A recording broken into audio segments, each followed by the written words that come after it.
He dragged you. Ay, ay, ay, ay, ay. Daddy, are you sick? Just a little, son, yeah. Take out your tongue and say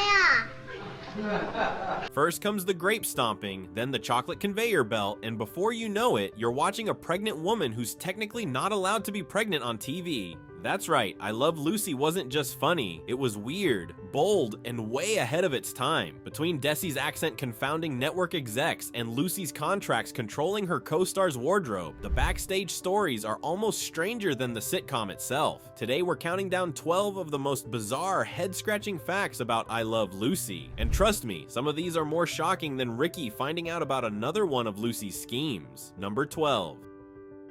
Lucille Ball believed in a little bit of showbiz magic, and by magic, I mean numerology. She was convinced that names ending in R brought good fortune. Don't believe me? Just look, Desi Arnaz, her husband and co-star. Later, she named her production company Desilu, but when she remarried, she made sure Gary Morton kept his name as Gary, not say Mortar. Ball's fascination with names wasn't just superstition, it was part of how she crafted her public image. Call it Hollywood voodoo or just clever branding, but Lucy swore the letters helped her career shine brighter than her lipstick. Number 11. On screen, Fred and Ethel Mertz were a lovable if constantly bickering couple. Off screen, that bickering was all too real. William Frawley, who played Fred, was a cranky old school vaudevillian, while Vivian Vance was decades younger and resented being cast as his frumpy wife. He nicknamed her the Sack, and she called him worse. The producers loved the chemistry, it made the Mertzes feel authentic, but behind the scenes, their feud was so toxic that when Frawley died, Vance allegedly toasted to it. I Love Lucy gave us TV's first great sitcom couple fight, only this one never ended. She's told so many of those wild stories, she's beginning to believe them herself. No, I was there and I saw her. Well, whatever Lucy's got, it's catching. Number 10. Television was still a novelty in the early 1950s, but I Love Lucy proved it wasn't just fluff. It was a juggernaut. When Eisenhower was sworn in as president in 1953, the country tuned in until Lucy went into labor. The episode where Lucy delivers Little Ricky pulled in more viewers than the presidential inauguration. That's right, more Americans cared about a fictional Cuban band leader pacing the waiting room than the leader of the free world. If you're wondering when TV officially beat politics for national attention, this was it. America voted with its eyeballs, and Lucy Ricardo won in a landslide. Fred, did you hear what I said? The baby's due any minute. What's so amazing about that? You knew it'd happen sooner or later. Number 9. We take multi-camera sitcoms for granted now, but back in 1951, this was revolutionary. Most shows were either filmed like movies or done live, with limited coverage. Desi Arnaz pushed for a 3-camera system in front of a live audience, letting editors switch angles seamlessly. It gave I Love Lucy its fast, natural rhythm, and created a blueprint that sitcoms still use. Friends, Seinfeld, The Big Bang Theory all owe a debt to this setup. And fun fact, it also made reruns possible. Lucy and Desi weren't just funny, they basically invented the business model of modern TV comedy. Number 8. Here's the Mandela effect at work. Everyone remembers Ricky shouting, "Lucy, you got some splaining to do." But guess what? He never actually said that exact phrase. He did plenty of scolding, with lines like, "Lucy, splain," or "You got a lot of splaining to do," but the quote as we know it, pure pop culture invention. It's become such a catchphrase that people swear they heard it, like a ghost line floating in the collective memory. So next time someone does a bad Ricky Ricardo impression, you can be that person who corrects them. You're welcome. Lucy, you got some splaining to do. Number 7. When Lucy pitched I Love Lucy, CBS loved the idea, except for Desi Arnaz. Executives didn't believe that America would buy an all-American redhead married to a Cuban band leader. They even suggested Lucy get a proper TV husband. Lucy, in true Lucy fashion, said absolutely not. She and Desi toured the country with a vaudeville act to prove audiences loved them together. The gamble worked. The show got greenlit. In hindsight, the network's hesitation feels absurd, since their chemistry became iconic. Without Lucy's stubbornness, we might never have had I Love Lucy, or the first major Latino star on television. Number 6.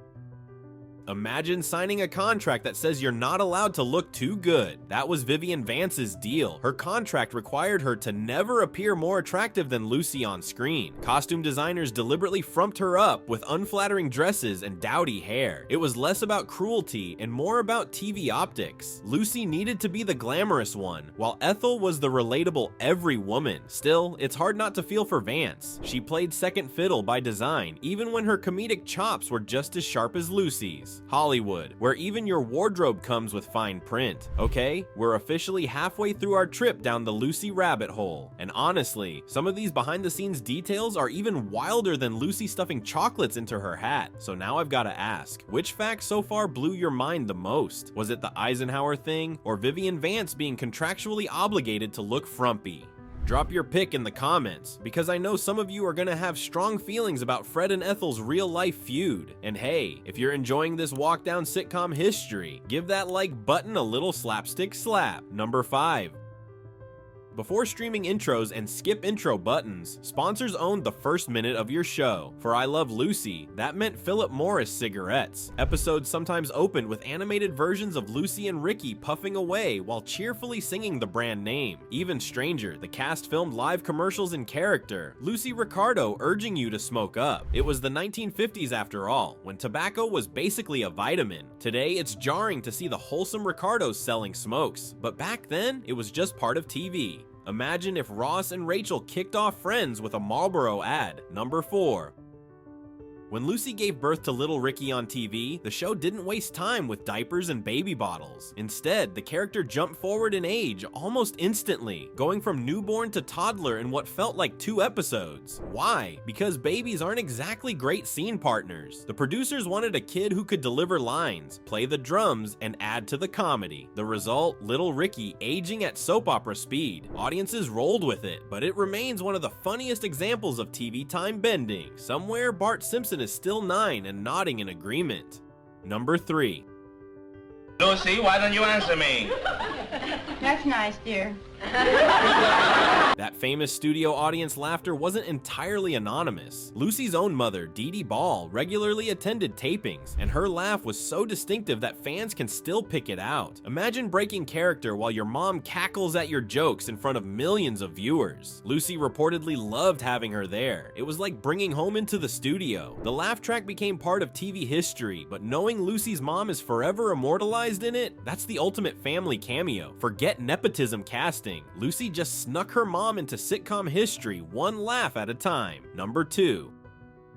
When Lucy became pregnant in real life, the writers wrote it into the show, but censors balked at the word itself. Pregnant was considered too clinical, too improper for primetime, so the Ricardos told America they were expecting. It was groundbreaking, the first pregnancy arc on a sitcom, yet it had to tiptoe around the actual word. Ironically, this delicate storyline pulled in some of the show's highest ratings. America was glued to their sets, proof that the public was ready for more realism in TV. Apparently, they just couldn't handle 3 syllables. The 1950s, wholesome, hilarious, and very, very uptight. Number 1.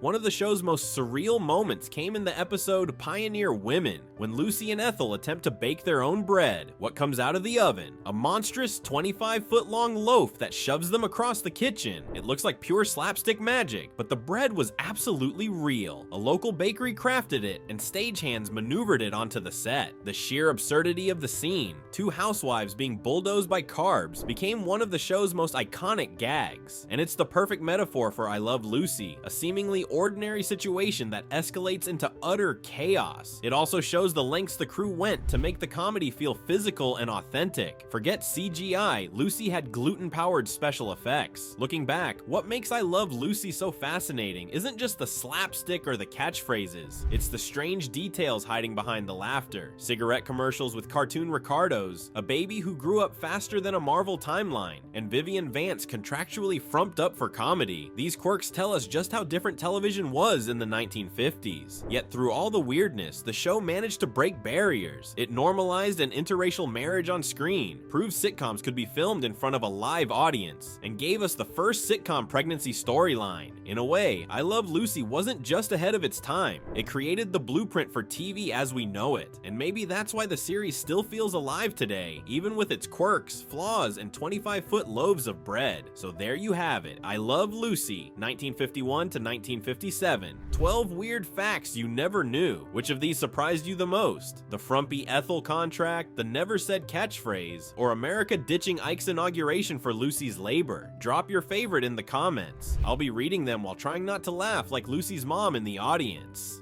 And hey, if this video made you smile, hit subscribe so you don't miss the next nostalgia deep dive. Until then, remember, comedy ages, but great sitcom chaos never goes stale, especially when it's served with an oversized loaf of bread.